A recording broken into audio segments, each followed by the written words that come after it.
Olá, seja bem-vindo a mais uma edição da retrospectiva do CâmaraCast, o podcast da TV Câmara de Macaé. Confira os melhores momentos do ano de 2024. Nesses episódios, tivemos a honra de receber os vereadores Luciano Diniz e Ron de Macaé, além do procurador da Câmara, Juan Flores, e o secretário de Defesa Civil, Joséferson de Jesus. Acompanhe. Curtia muito a minha infância na Imbitiba, né? Pequeno, vivenciei ali os carnavais da Imbitiba, o antigo trailer do Demerval, as batalhas de confete, matinê no Fluminense, festa do Serrote, que falavam aqui no mercado de peixe, a festa da igreja São João Batista. Posteriormente, minha família foi residir no Parque Aeroporto, então eu fiquei transitando ali minha infância, Parque Aeroporto e na casa da minha avó, na Barra de Macaé ali, próximo ao cartório da Barra de Macaé. Uhum. Então, assim, todo esse período eu curti bastante aquela fase, que falam a fase de ouro da cidade de Macaé. Anos 70?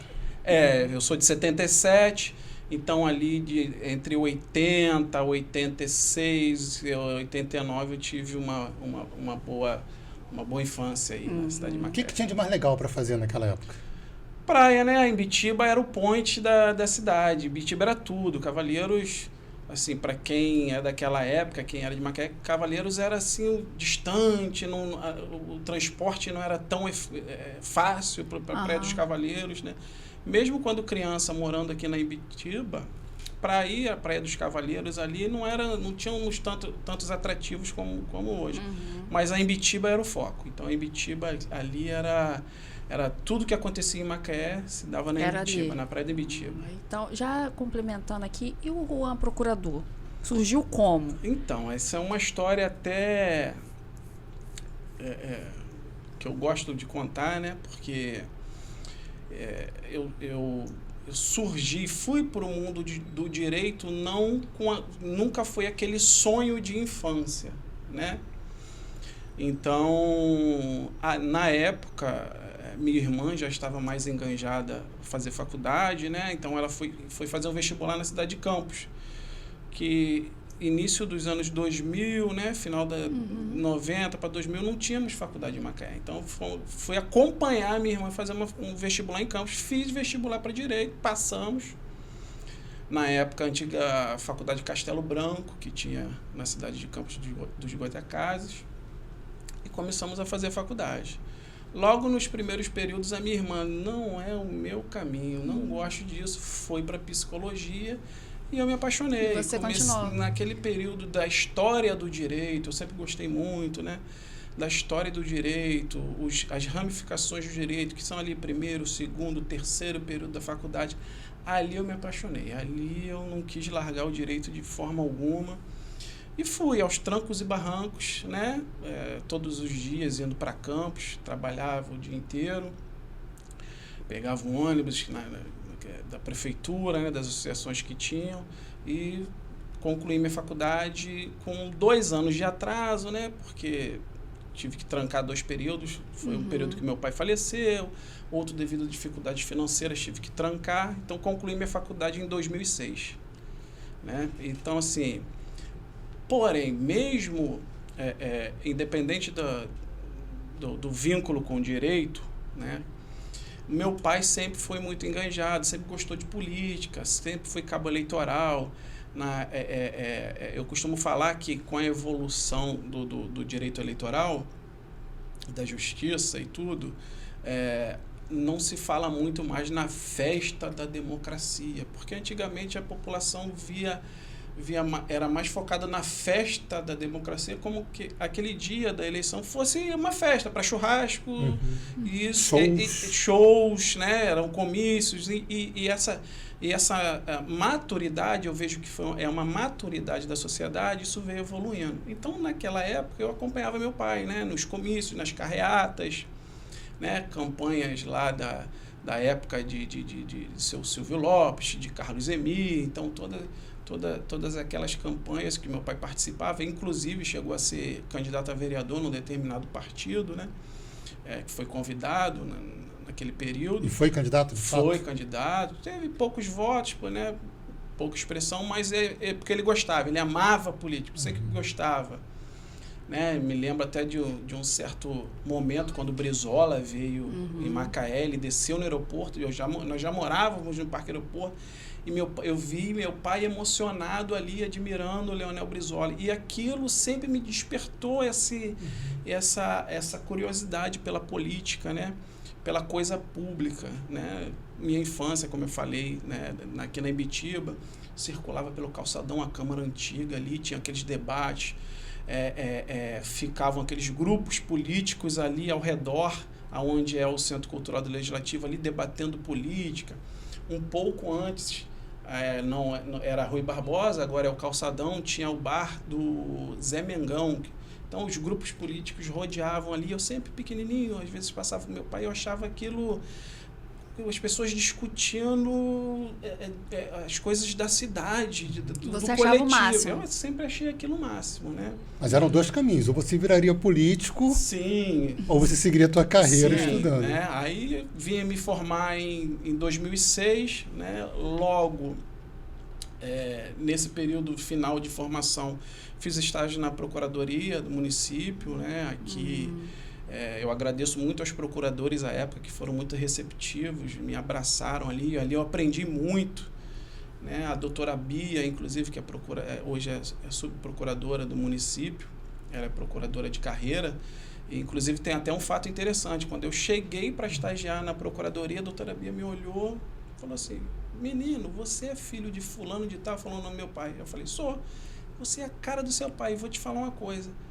O meu primeiro emprego em Macaé foi com seu pai, em uma loja. Você ganhou o jogo. Pronto. E o meu primeiro bonito. estágio foi com ela. Foi com na ela. prefeitura. Então, assim, aí... Já estava tudo ligado. Ali eu fiquei muito bem na procuradoria, né? Fiquei um período muito bom, de aprendizado muito bom. Em paralelo, quando eu comecei a advogar, prestando assessoria jurídica a partidos políticos, né? Alguns candidatos. E assim, efetivamente, eu comecei a ingressar na política. E hoje o procurador da Câmara Municipal, quero até que você explique depois um pouquinho mais o que é ser procurador, ele é servidor, o Juan é servidor da Câmara Municipal ou é apenas procurador? Eu sou apenas procurador, sou a indicação, né, cargo de confiança, ocupo o cargo de procurador-geral da Câmara Municipal de Macaé. É uma palavra que ainda causa muita estranheza. Sim. Procurador, o que a pessoa procura? Assim? O que esse cara está procurando? verdade. O que você achou? Então, você procurou e achou?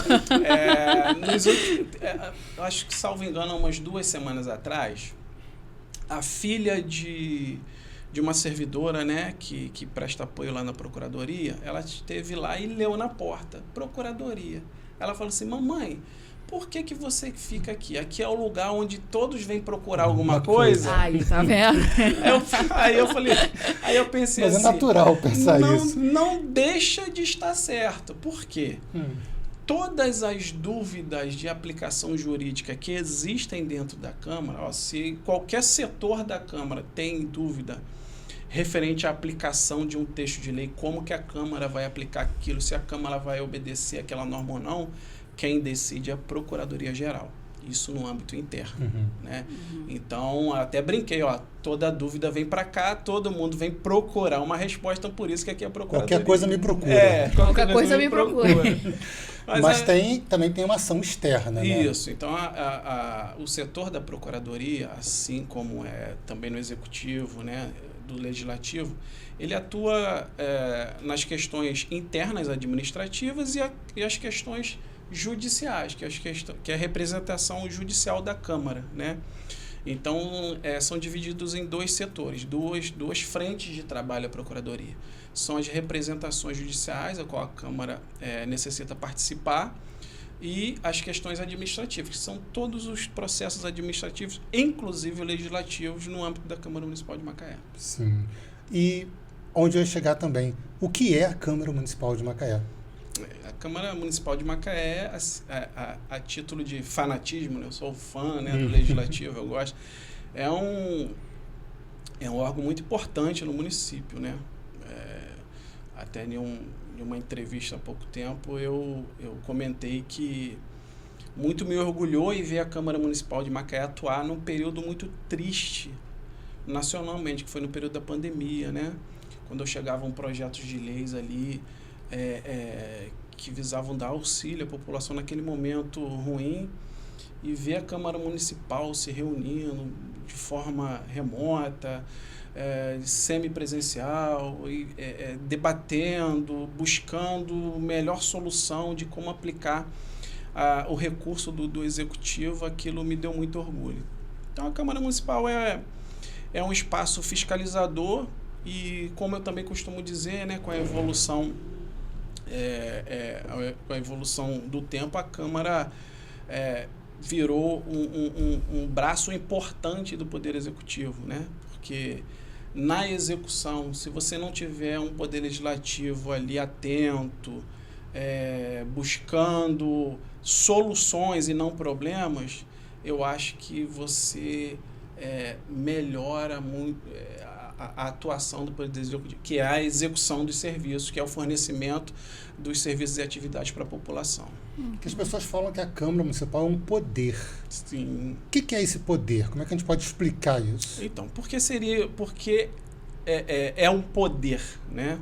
Executivo, legislativo e judiciário. Eles são poderes independentes, porém devem manter a sua harmonia, né? O legislativo, nem sua origem, ele tem a função principal de fiscalizar o poder executivo.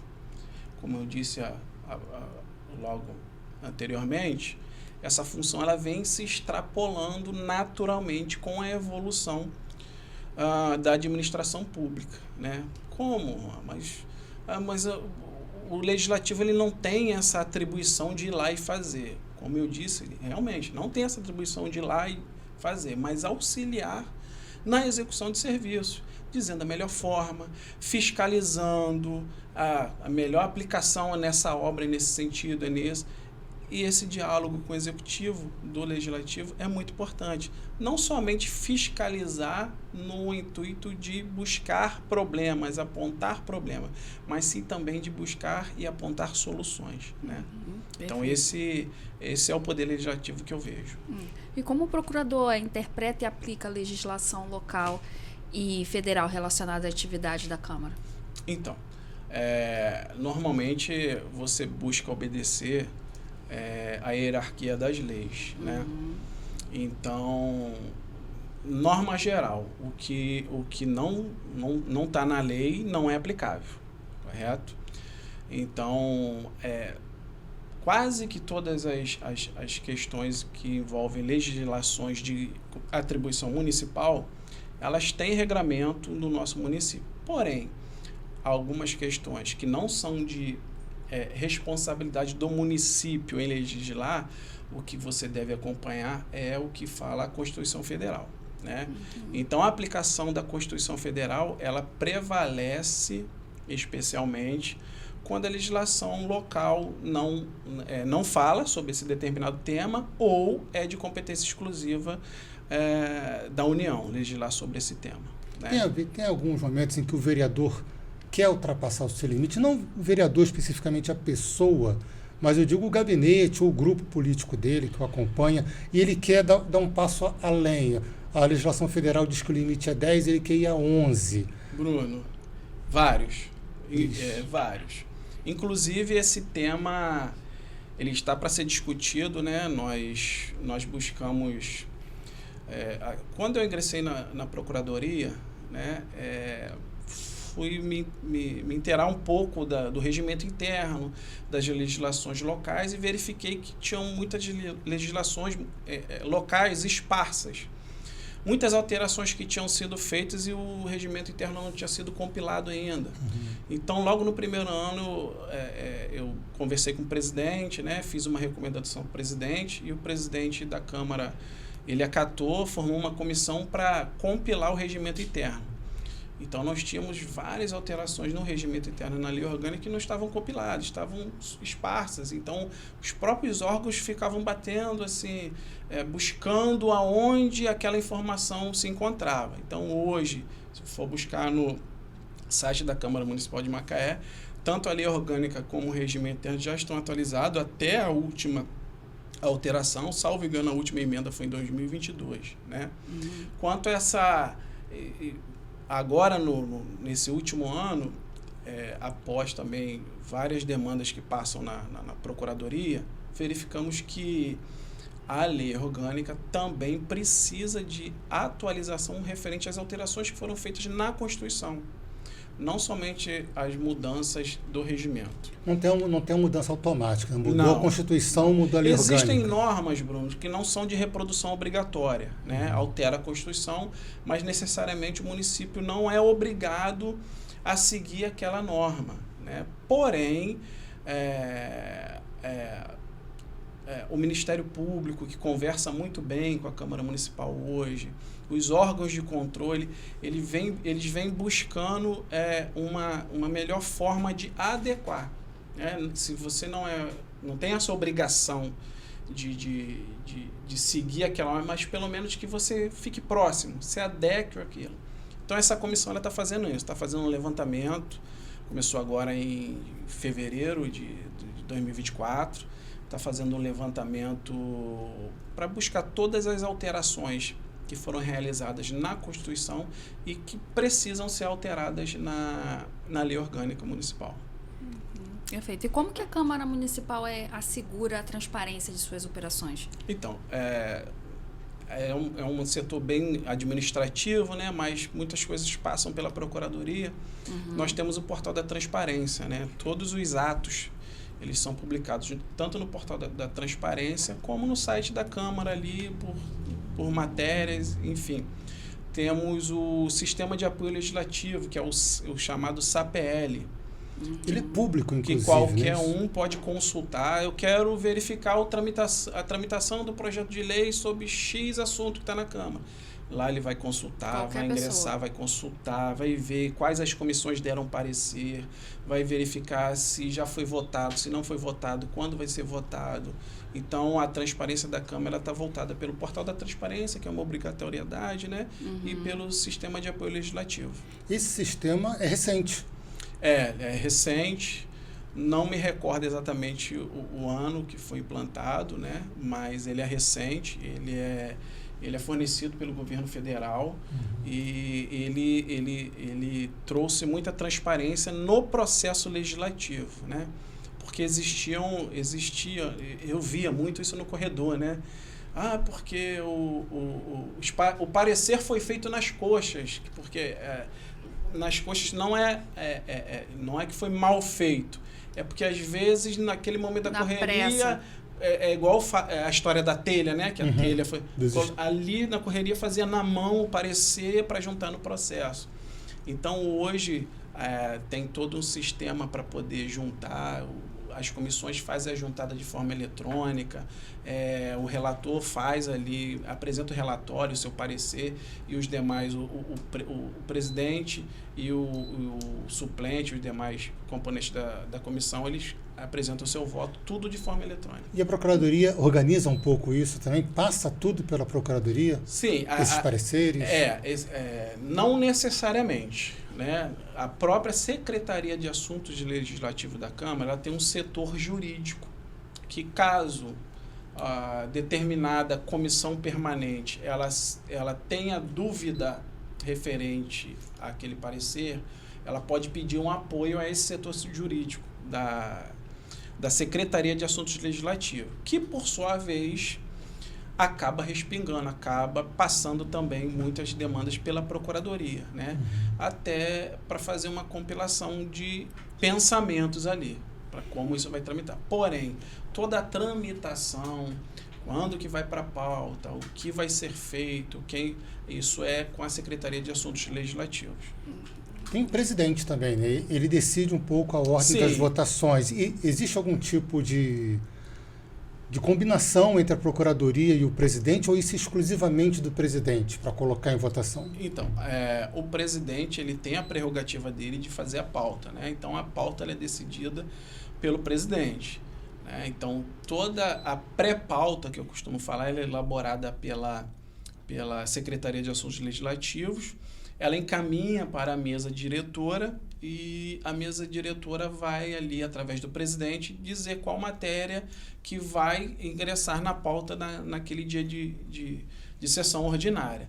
Por sua vez, em alguns momentos, a mesa diretora chama a procuradoria, né, convoca a procuradoria para verificar pontualidades, regimes de urgência, prazos de votação, até para que a procuradoria possa orientar a Secretaria de Assuntos Legislativos referente a esses prazos, né?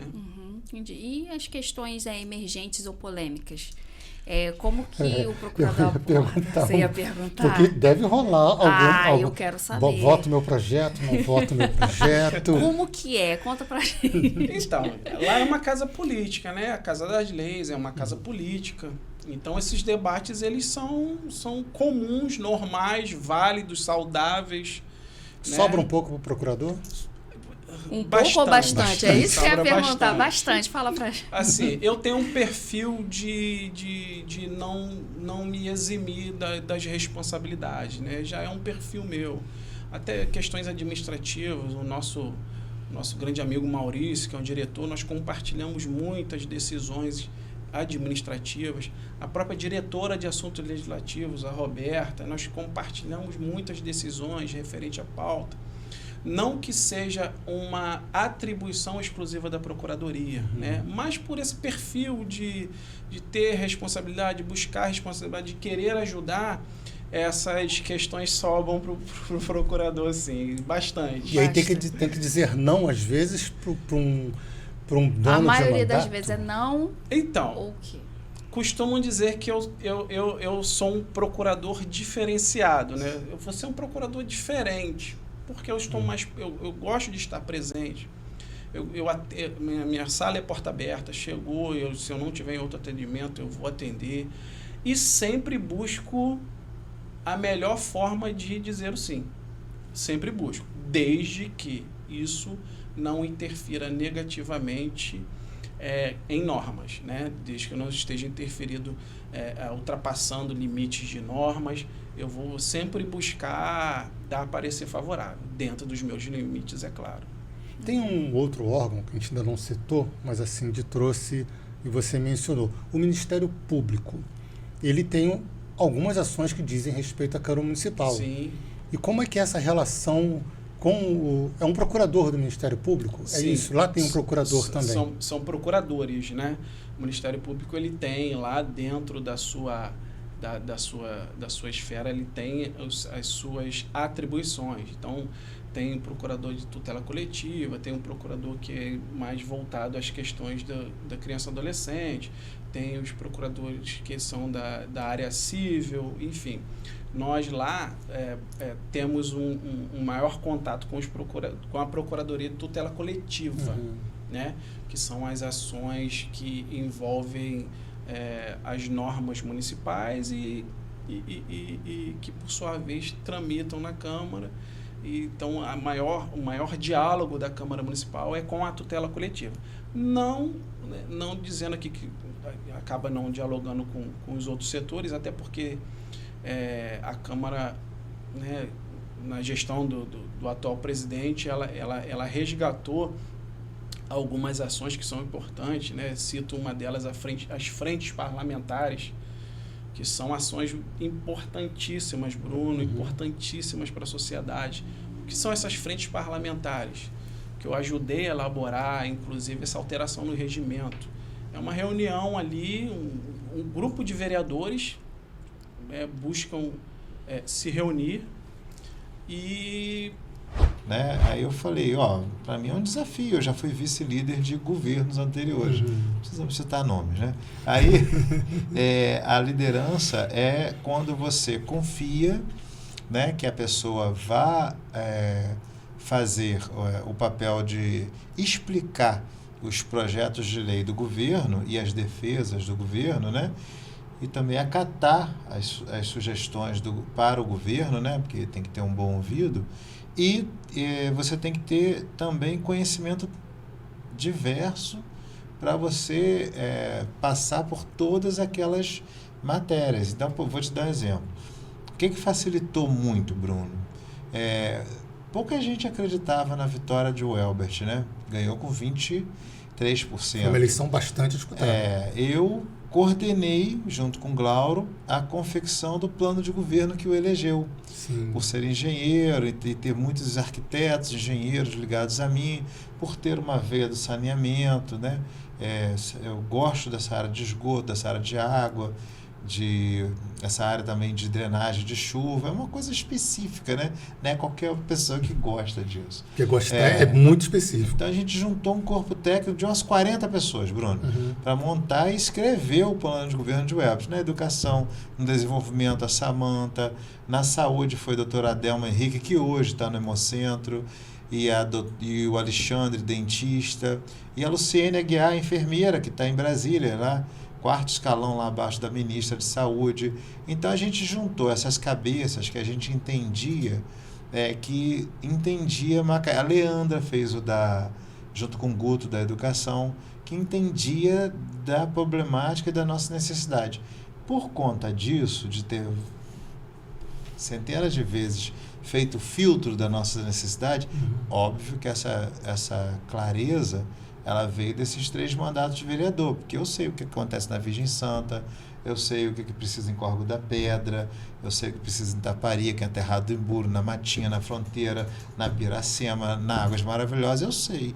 Eu sei o que não precisa em outros bairros. Lugares que muitos macaenses nem conhecem. Nem conhecem, exatamente. Então, Bruno, isso foi um facilitador. Então o Welbert falou, não, o Luciano vai conseguir passar por todos esses assuntos e defender o governo. E já vamos aí para o último ano com muita tranquilidade.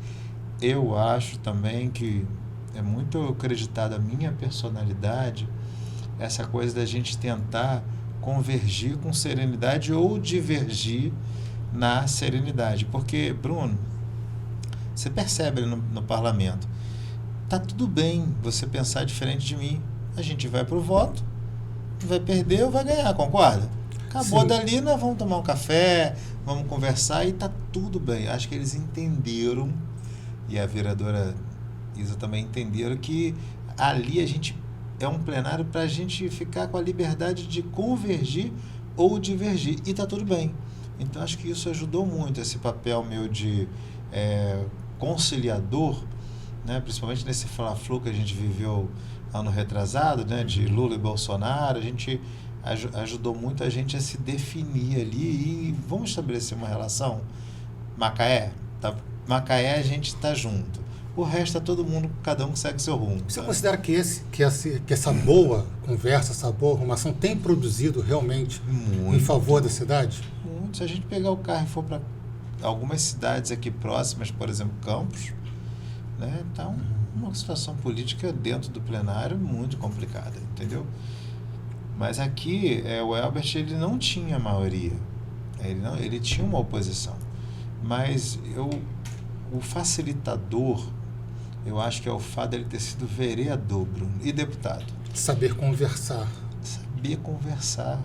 Então, por exemplo, quando a esquerda entra para o governo, é porque ela se sente contemplada dentro das pautas do governo. Secretaria da Mulher, né? A Secretaria de Questão de Igualdade Racial, né? Aquelas pautas ali, elas foram contempladas. Então, a pessoa se sentiu identificada. E o partido do prefeito Welbert é um partido de centro-esquerda, né? Mas ele sempre transitou no centro. O Welbert, eu sempre transitei de centro-esquerda. Mas isso facilitou também o diálogo com as outras pautas, né? Mais conservadoras, as bancadas evangélicas, e está tudo bem. Então, assim, isso foi um divisor de água. Todos os embates, eu sempre, na liderança, falava assim, não tem problema nenhum, Prestes, você divergir dela, só votar, quem ganhou, acabou. Em alguns momentos na liderança, você é até um certo ponto pressionado a dar uma resposta rápida ou conseguir acalmar uma situação. Já teve votação que você não tinha certeza do resultado? É porque a gente tem que estar em sintonia, né, com o governo, né? Então, por exemplo, pauta SEDAI, eu já estou impedido de votar. Então, eu fico automaticamente... O prefeito sabe que essa pauta, eu sou funcionário, não vou... O servidor. O servidor, não vou votar contra meu pessoal. Mas é uma pauta única. Só tem essa pauta que eu estou impedido, não posso votar ali nessas matérias. Agora, teve uma pauta ali, que você vai lembrar muito bem, que foi o primeiro aumento de servidor. Sim. Né? E a casa estava muito cheia, né? E a gente tem uma prefeitura de 4 ponto alguma coisa bilhões por ano. Mas a maioria desse recurso não vem da arrecadação própria, que só a arrecadação própria pode estabelecer o aumento do servidor. Então, Horta, você vê um orçamento desse gigante e você dá um valor pequeno para o servidor, isso é difícil de entender, né? Por mais que você tenha chamado o servidor, feito conta, planilha, né? Aí aquele momento ali foi bem interessante, mas como eu sou de centro-esquerda e a minha origem de movimento universitário, movimento estudantil, eu fui criado nas manifestações. Então, um palanque na rua ou uma aglomeração de pessoas não é algo que me espanta, é algo que me acolhe. Como é que foi teu 2014? Naqueles movimentos do passe livre? Foi muito ruim, porque eu fiz um discurso na Câmara. Né? Achei um erro você tirar a presidenta, né? Acredito que aquilo ali tem um pouco de machismo também, bastante, entendeu? Porque eu acho assim, eu te elegi prefeito, no bom ou no ruim, você tem que tocar até o final. Sim. Você tem que entregar ou não entregar até o final. Depois, você vai eleger seu sucessor? Não vai. Você vai competir com o seu opositor e vai perder a eleição. E hoje está provado que aquela história de pedalada foi uma história. E de lá para cá, Bruno, a gente entrou numa espiral negativa muito ruim. Então, eu achei aquilo muito ruim para nossas vidas, entendeu? Eu acho que a Lava Jato, ela deveria punir as pessoas, mas não destruir o conhecimento tecnológico do país, porque destruiu. Isso afetou Macaé? Diretamente, né? A crise do petróleo, né? Diretamente. O Brasil todo foi afetado, né? Com isso. E hoje a gente vive uma recuperação desse cenário no Brasil pós-2014. Ainda bem que o nosso programa é só municipal. Sim. Porque, né, mas o YouTube vai para o mundo inteiro. Mas nem é bom a gente estimular, porque o Brasil, ele cresce assim, né? 2,5% ao ano. Macaé cresce assim, entendeu? Então, Macaé, ela... uma curva muito melhor, né? Então, as pessoas... Quando você vê a cidade, tá muito engarrafada.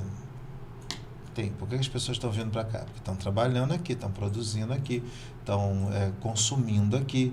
Por que você vê vários bairros com dificuldade de retornar para suas casas? É isso. Por que você vê dificuldade saúde? Por que a gente vive... Um dos maiores motivos da saúde não é só a gestão. A gente tem 265 mil moradores e 450 mil cartão do SUS. Ou seja, tem quase 300 mil pessoas que não são daqui... Mas tem um cartão daqui. Estão utilizando o serviço daqui. Então, se a gente sair daqui agora, for junto para o HPM, a senhora é da onde? A senhora é da onde? A gente vai ver. E não pode não atender, né? Tem que atender. Então, assim, Macaé está, nesse momento, muito demandada em todas as áreas, né? Esse crescimento que te levou a propor a criação da Frente Parlamentar de Desenvolvimento Econômico? Como é que isso chegou no seu mandato? A frente, Horta, é bem interessante.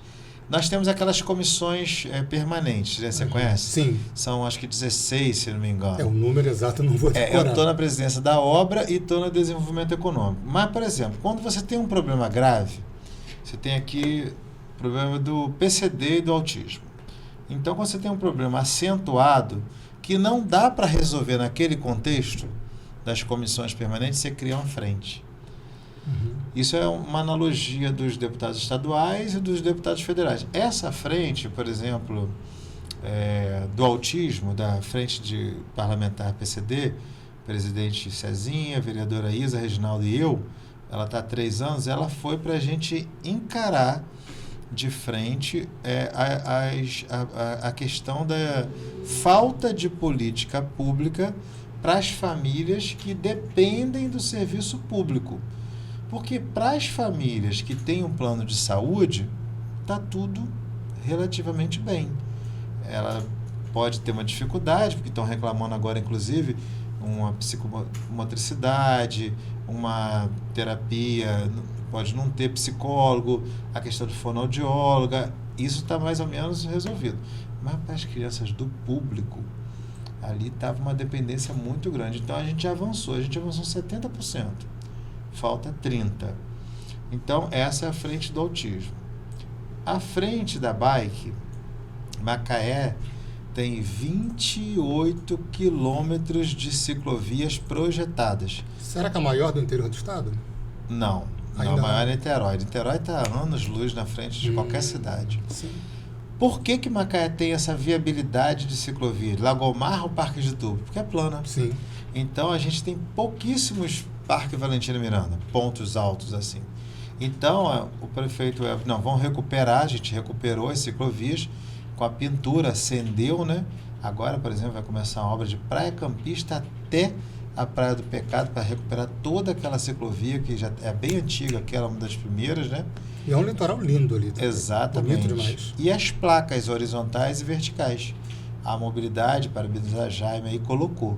Então, a frente da bike foi para isso. Agora, faltam quantos? Faltam fazer uns 18 quilômetros a mais de ciclovia, para interligar toda ela. Aí vem a frente de despoluição da lagoa de Boacica.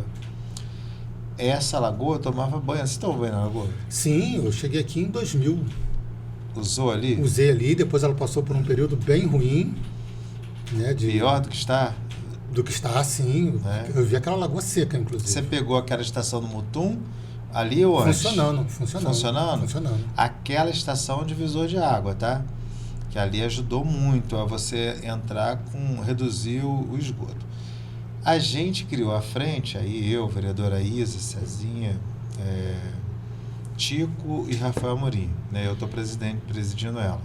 A frente de despoluição da lagoa é para a gente, tem 2 etapas. Primeiro é esgoto zero. É você não deixar mais entrar 1 metro cúbico de esgoto ali dentro mais, porque mesmo que seja tratado, não tem esgoto. Não tem. A gente, junto com o governo Elbert, delegou ao NUPEM a definição da metodologia de tratamento, porque, Bruno, tem dezenas formas de você resolver aquilo, mas a gente precisava escolher um. E assim, eu sou engenheiro elétrico, a Isa é advogada, Cezinha é empresário, né?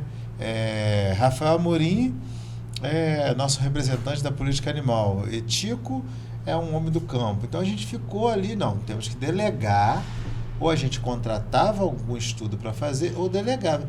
O NUPEM estuda aquela lagoa, Bruno, há 40 anos, idealizado pelo Chico Esteves. Então a gente delegou ao NUPEM a definição do modelo para a gente para a gente ter esgoto zero. E cobramos a BRK para que ela fizesse as interligações de todos aqueles bairros do entorno.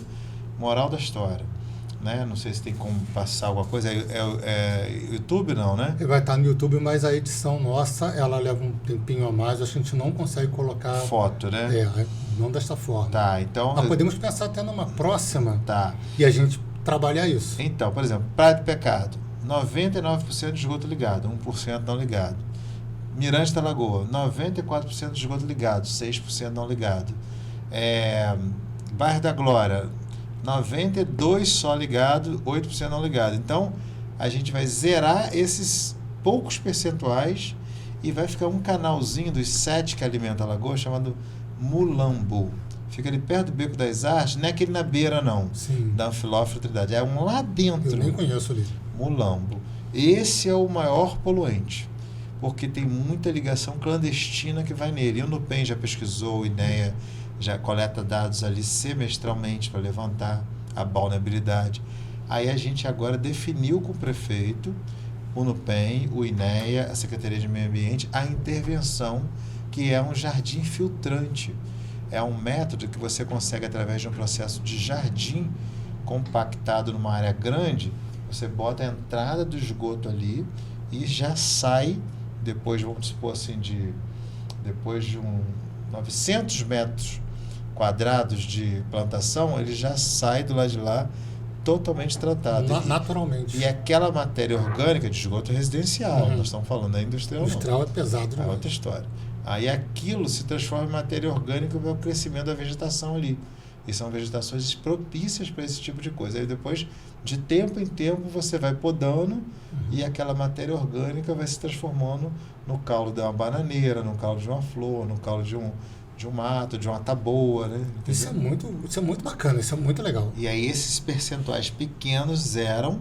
Aí a gente vai para a segunda etapa, de preferência a todos eleitos, né, se a gente puder, que é o lodo ali jogado.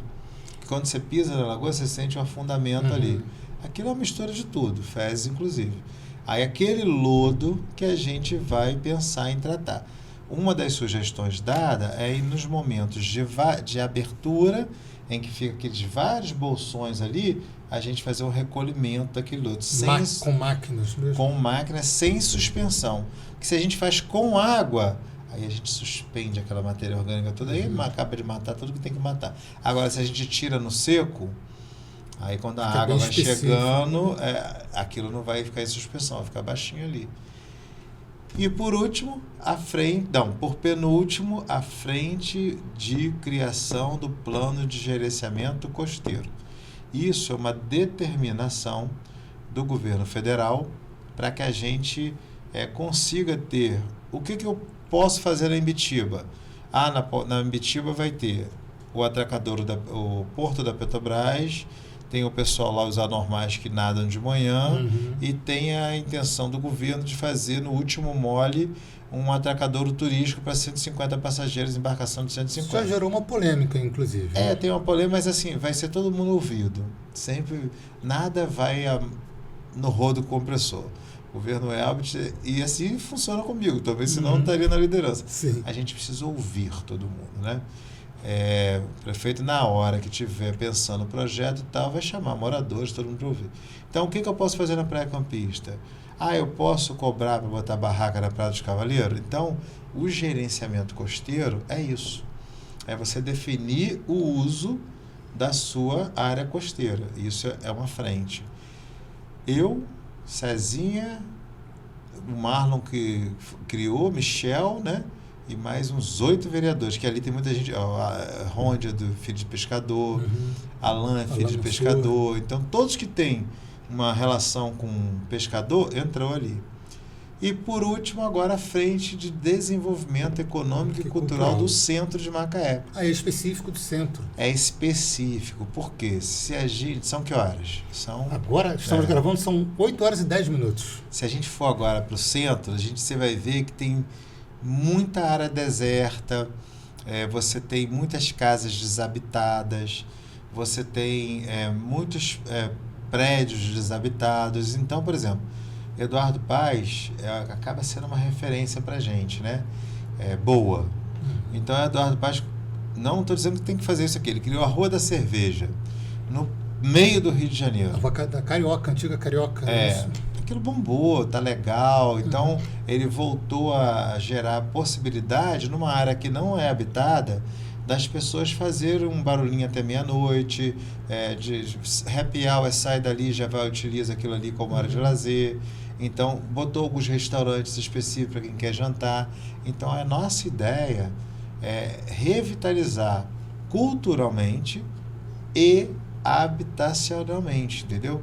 Estimular as pessoas. Quando você melhora a qualidade do entorno de vida, você estimula as pessoas. Tem gente que não quer morar em Rio das Ostras, entendeu? Preferia morar perto do trabalho, se tiver uma entendeu? boa oportunidade aqui, exatamente, ela acaba ficando. Então, e o Eduardo Paes tem até desapropriado alguns prédios. Ali no Porto, né? Que fecharam. Macaé tem prédios fechados. Desabitados no centro da cidade, entendeu? A antiga galeria Aloha, fechada. Então, a ideia é isso. E criar também um estímulo econômico. Ele criou lá um tipo de relação, por exemplo, você quer montar uma fábrica de picolé. Você vai ganhar um incentivo por tantos anos para você se estabelecer ali naquela região, para gerar circulação. Você quer montar uma delicatessen ali, você vai receber quero montar um café ali, um estímulo para você fazer. Então, nós estamos fazendo um copia e cola, né, dessas ações do governo Eduardo Paes, trazendo para a nossa realidade e ver o que é interessante. Obviamente, igual a lei do silêncio, a gente vai fazer junto com o governo, a parte do Rodrigo, Desenvolvimento Econômico, vai estar junto, a parte do urbanismo, da Secretaria de Obras vai estar junto, todo mundo vai estar junto conversando para a gente achar o melhor projeto, entendeu? Essas frentes todas eu participo. O que eu fico impressionado é que você falou dessas 4 frentes, 5 frentes, sem olhar lugar nenhum. Você não viu um papel, você não puxou o telefone. Porque a reunião é semanal, entendeu? E fica tudo na cabeça o tempo todo. Fica. É a prática da É o vereança. meu trabalho é todo voltado para essas ações específicas, né? Então, isso está na ponta da língua, assim como as emendas, né? Impositivas também. Eu vejo você atuando ali na sessão e você responde tudo diverso o tempo todo. É uma capacidade. São 4 mandatos. É uma experiência também. São 4 mandatos. Eu ia te lembrar de uma coisa muito bacana que você fez, e que me tocou de uma forma muito especial. Acho que foi um requerimento seu pedindo 20% de gratificação para o pessoal do Hemocentro. Recentemente, aqui do lado. Aqui do lado, sim. É. Isso, o que te tocou, né? Foi o gestor lá, o Adelmo Henrique, que fez o plano de governo de Welbit. O governo anterior cometeu algumas injustiças com algumas categorias, entendeu? Eu não tenho nada contra a pessoa do governante anterior, só acho assim, que foram ações de certo ponto desnecessárias. Essa é uma categoria que foi castigada, porque se a gente... Agora, não está tudo fechado? Está tudo fechado. Mas se você agora precisar tomar um tombo ali, cortar uma veia significativa, perder sangue, tiver que tomar uma bolsa de sangue agora, são quase 9 da noite, Sim. né? A gente vai te levar para a UPA da Imbitiba, a UPA da Imbitiba não tem sangue, vai bater aqui, 10 horas, E vão vai estar buscar... ali 3 funcionários de plantão. Peraí. Uhum. Se a pessoa que Pouca te gente atendeu na sabe Imbitiba tá lá no plantão, ganhando o adicional do plantão, por que que tá aqui com o mesmo plantão não está recebendo? Então, por que penalizaram essas pessoas, entendeu? Se elas têm os mesmos direitos. Então, eu conversei muito isso com o prefeito e ele falou, Luciano, eu não tenho intenção, o Welbit, ele não tem... E aí passei num concurso público, eu estava, na verdade, no início ali dessa graduação, aí surgiu essa oportunidade para cargos administrativos na prefeitura, né? Eu fiz concurso, passei, né? Fiquei um tempo na educação, eu trabalhava num projeto de inclusão social voltado... Você deu aula? Dei aula. Bacana. E aí, mas eu trabalhava também num projeto de inclusão social pelo Sindicato Rural, né, com a questão de inclusão digital, né, para pequenos agricultores, né? Então eu tinha lá um pezinho na informática, né, outro pé ali na questão da história, né? E aí passei no concurso público, né? Passei no concurso público em 2010, né? Eu já comecei a trabalhar com concurso público, comecei a trabalhar pelo concurso público na prefeitura. Foi onde eu comecei a desenvolver, né, alguns trabalhos na ciência e tecnologia, educação, fui para a Defesa Civil. A partir dali, né, comecei a trabalhar na parte administrativa e me apaixonei pelo órgão, né? Eu sou assim, apaixonado pela causa da Defesa Civil. A Defesa Civil é muito mais do que uma instituição, muito mais do que o colete, né? E a partir desse momento comecei a buscar conhecimento ali na área, pequenos cursos, né, cursos profissionalizantes ali, né, para a questão da Defesa Civil, curso de formação operacional. Aí também fui para a parte de técnico de segurança, me formei em técnico de segurança, fiz uma pós-graduação em Defesa Civil, fiz uma pós-graduação em prevenção e combate a incêndio, né, e comecei mais a radicar nessa área da questão de segurança. Aí eu comecei a assumir algumas posições de destaque dentro do órgão, né? Primeiramente assumi a coordenação de administrativa, depois fui para a coordenação de gestão de risco, depois fui para a coordenação de operações com as equipes de rua. Cheguei no momento, me tornei subsecretário da Defesa Civil, né? E aí, nesse meio aí eu já deixei de ser Jô e já comecei a ser chamado de Joséfias, até chegar na posição que eu ocupo hoje, né, de secretário municipal adjunto de Defesa Civil. Ele fala calmo, né? Sim, esperador. Dá uma calmaria. Mas só uma observação, falando do Jô, antes de eu vindo pra cá, pra gravar, eu encontrei o vereador Amaro na rua. E aí ele perguntou, quem é que vai estar lá no programa? Eu falei, o Joséferson. Aí ele, quem? Eu falei, o Jô. Aí ele, eu sei quem é. Você tá entendendo? Todo mundo conhece como Jô. Mas já pegando aqui o gancho, deixa eu perguntar para você, Jô.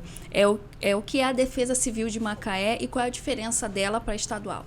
Tá, então, legal vocês estão me dando uma oportunidade de falar um pouco do sistema. Eu acho que é legal explicar isso para as pessoas. Porque volta e meia você abre aí uma televisão e a Defesa Civil acaba tá muito em voga, né? Infelizmente, né? Em função dessa questão de mudanças do clima, de variabilidade do clima também, depois eu até falar um pouquinho dessas diferenças. E aí a gente vê, né? Olha, o governo federal enviou a Defesa Civil para determinada missão, né? O do governo estadual enviou a Defesa Civil para determinada missão. E vocês, né, veem também a Defesa Civil municipal, né, imbuída em algumas missões. E qual a diferença disso, né? Então, assim, são 3 esferas, 3 entes, que cada um tem uma estrutura de defesa civil, que não tem uma hierarquia, né, entre elas, mas elas fazem parte de um órgão sistêmico. Né? Cada uma tem a sua atribuição de acordo com a Lei 12.608/2012, que é a lei que regulamenta, né, a Política Nacional de Defesa Civil e cria o Sistema Nacional de Defesa Civil. E nessa lei ali diz o que compete, né, ao Distrito Federal, ao Governo Federal, né, aos estados, né, e aos municípios. Então tem todas as competências ali dentro dessa lei. A Defesa Civil é um órgão assim, desafiador, porque ele envolve, às vezes, até algumas questões que não foram tão observadas ao longo dos anos, questões históricas, né, que acabam colocando pessoas em situação de exposição e de vulnerabilidade, e a gente vem dentro desse sistema com essa grande missão de trabalhar as ações dentro de um ciclo de gestão de risco e gestão de desastre que visa prevenir, mitigar, né, preparar as pessoas a lidar com o desastre, responder, dar a resposta, o socorro imediato àqueles afetados e reconstruir os cenários também já devastados. Então, essa aí é a grande importância na missão da Defesa Civil. Assim, eu tenho uma referência, como na educação ou na saúde, que o federal é responsável por determinada área, na educação superior, o ensino médio ao Estado, o ensino fundamental ao município. Existe essa diferença na Defesa Civil, nas atuações? Sim. Especificamente? Sim. De atuação, o governo federal ele vai estar muito voltado à questão da política e das diretrizes. Vai te dar os caminhos necessários para que cada ente, né, ocupe. Muito mais caminho como diretriz. E, obviamente, acaba sendo um grande local que as defesas civis devem buscar recursos federais, né, para suas ações de reconstrução, suas ações de resposta, até mesmo também de prevenção de desastre.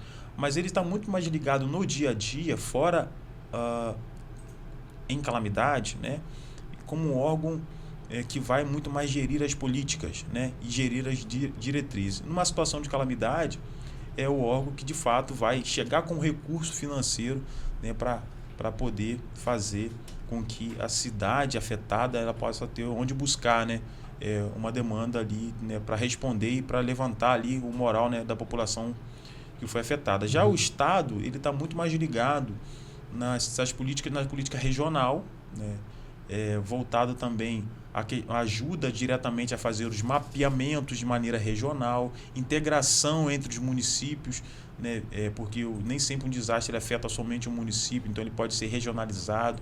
O Estado ele vai dar mais esses subsídios, né, e é um grande também ente que busca muito conteúdo que é gerado dentro do município, porque ele precisa entender toda essa dinâmica para, de alguma maneira, quando for solicitado um recurso para o governo federal, o Estado vai validar, né, aquela necessidade em função de um inventário, né, das ocorrências e das coisas históricas.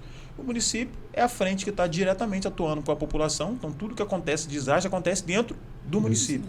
Né? Então o município que tem o dia a dia, o detalhamento, que faz mais as ações preventivas, que vai fazer mais, que vai diretamente atuar na coordenação local, né, da questão do desastre. Uma outra coisa que o Estado do Rio de Janeiro, por exemplo, ele está muito ligado à questão da resposta, por quê?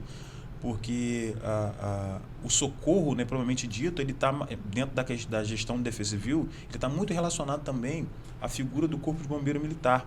Né? O Corpo de Bombeiro Militar ele é um órgão dentro da Secretaria de Defesa Civil Estadual.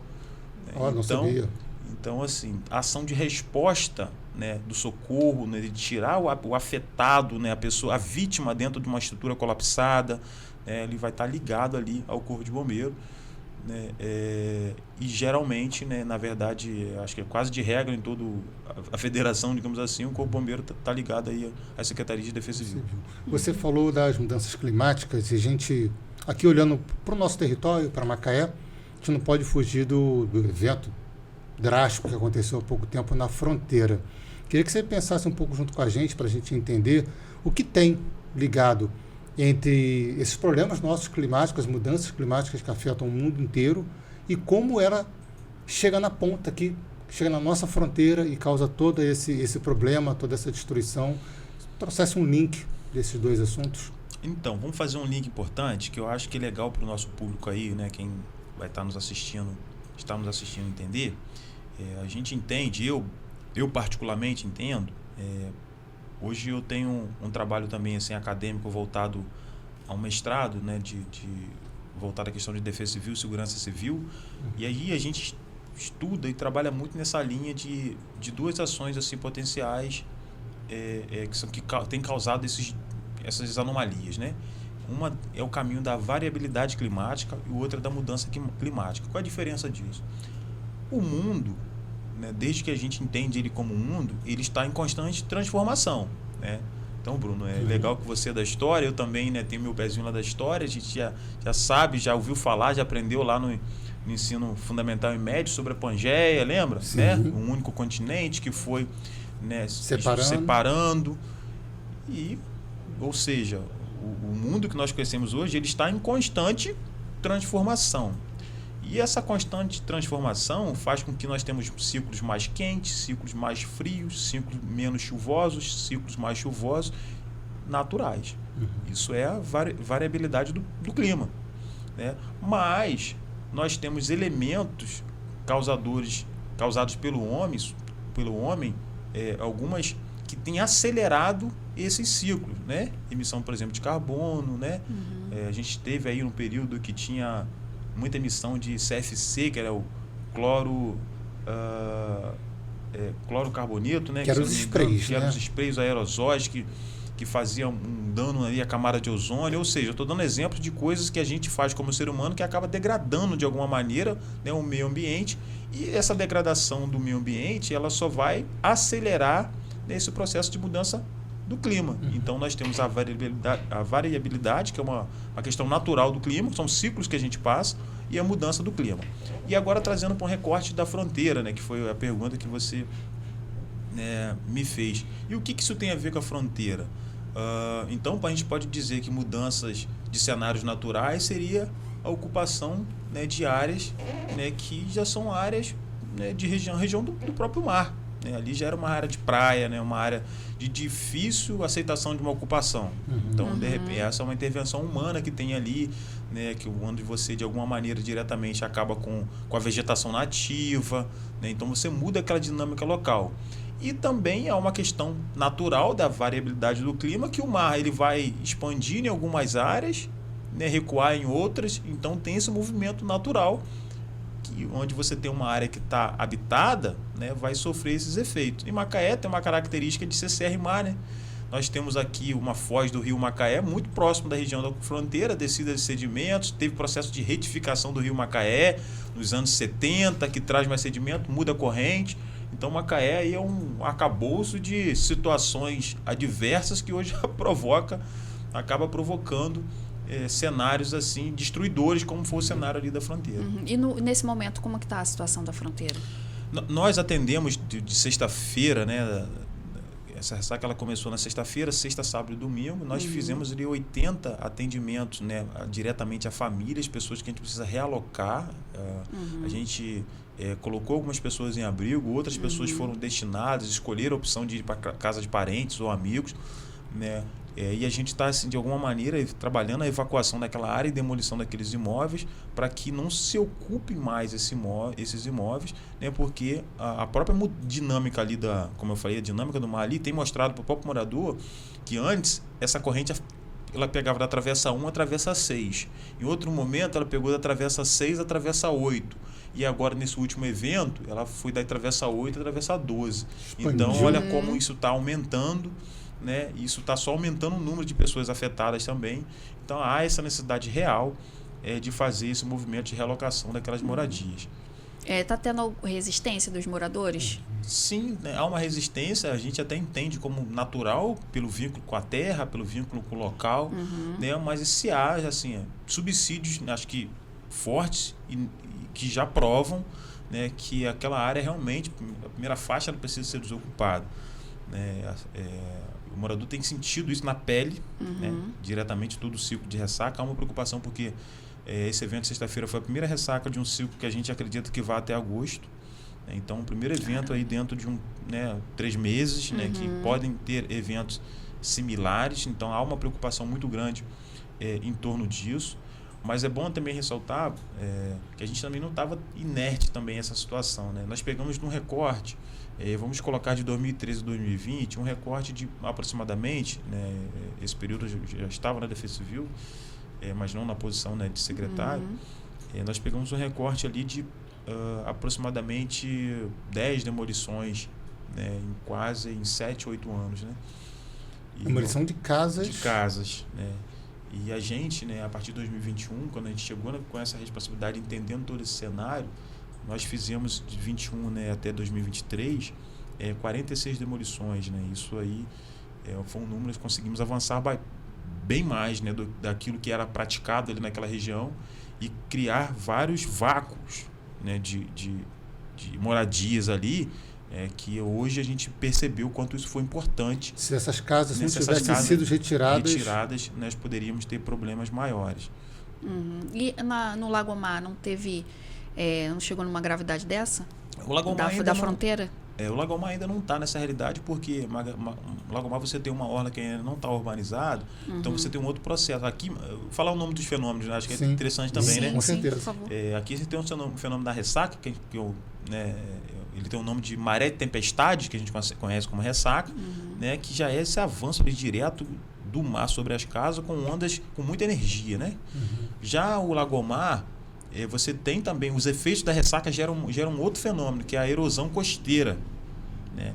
Essa erosão costeira e não atinge diretamente as residências porque ainda há um distanciamento, né? O que não existe mais aqui na fronteira. Então, Lagomar é um caso que precisa ser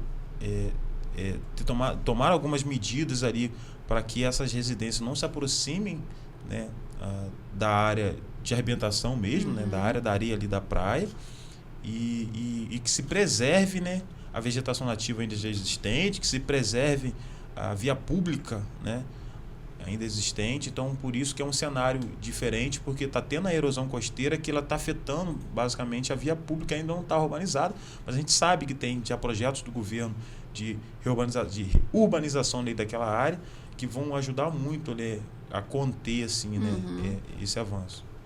Tem gente que associa muito a defesa civil, Ju, ao socorro, ao resgate, na hora de tragédia, mas existe um outro lado na defesa civil, que é o da prevenção, né, tanto dos eventos que podem acontecer de forma iminente, quanto previstos para um tempo maior, um lapso de tempo mais dilatado, não tão urgente. Funciona desse jeito? Vocês têm essa prevenção e também o pós-evento também? Sim. Como é que acontece isso? Sim. Bruno, a Defesa Civil ela trabalha, né, em 5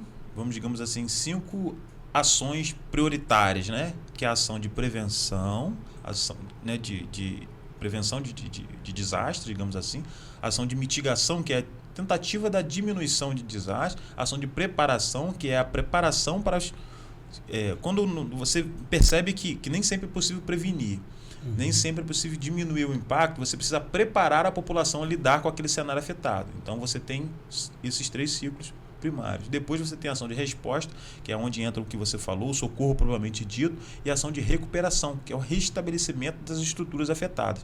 Então eu falei para você em 5 fases de atuação de defesa civil que se dão em 2 períodos, Bruno. O período de normalidade. Quando é normalidade? É quando não está acontecendo nada. Que é o período preventivo, né, digamos assim, que é a gestão do risco. né? Isso a gente entende que é gestão de risco. E o período de anormalidade, que é quando você já tem um problema instalado, né? Que aí é só a resposta propriamente dita e o restabelecimento disso, que é o período da gestão do desastre. Então, assim, a gente acabou fazendo uma aulinha do curso de defesa civil que a gente aplica com nossos voluntários, né? Dividindo ali a defesa civil e gestão de risco, as ações de defesa civil, gestão de risco e gestão de desastre, né? Com suas 5 fases de atuação. Dá um exemplo prático que acontece em Macaé dessas 5 fases. Um exemplo prático. Prevenção. A ação de prevenção você dá o quê? Nas vistorias preventivas. Toda vez que você vai numa estrutura, avalia uma estrutura, recomenda, notifica que aquilo pode acontecer algo, né? E a pessoa providencia o reparo, né? Uma estrutura pública que ela já está com algum certo de vulnerabilidade, se faz uma ação essa é uma ação de prevenção, né? Uma ação de mitigação, de tentativa de diminuição dos impactos são as ações de monitoramento, né? Você vai fazendo monitoramento, vai colocando sinalização, né? Sinalizações de que, olha, essa área não pode ser ocupada, né? Aqui nós temos o sistema de alerta e alarme, nós temos o central de monitoramento que a gente pode emitir alertas antecipados para a população. Isso são um mecanismo de você tentar minimizar, né? Mitigar os impactos. E a ação de preparação é fazer com que a pessoa entenda qual é o sentido daquele alerta. É você fazer, por exemplo, uma escola, plano de evacuação escolar, né? Assinar as crianças antes de saírem pela rota de fuga, e você dentro da comunidade, trazer a comunidade para perto, conversar com a comunidade sobre aquele risco, levar o conhecimento do risco que a própria comunidade enfrenta, né? Se acontecer algum caso adverso, por onde ela tem que ir, o que ela tem que fazer, quando, como, né? Então são esses exemplos assim que a gente pode dar, né? Falei ali da fase preventiva, a questão da vistoria, na fase de mitigação, a questão dos alertas, do monitoramento como um todo, na fase de preparação, os treinamentos.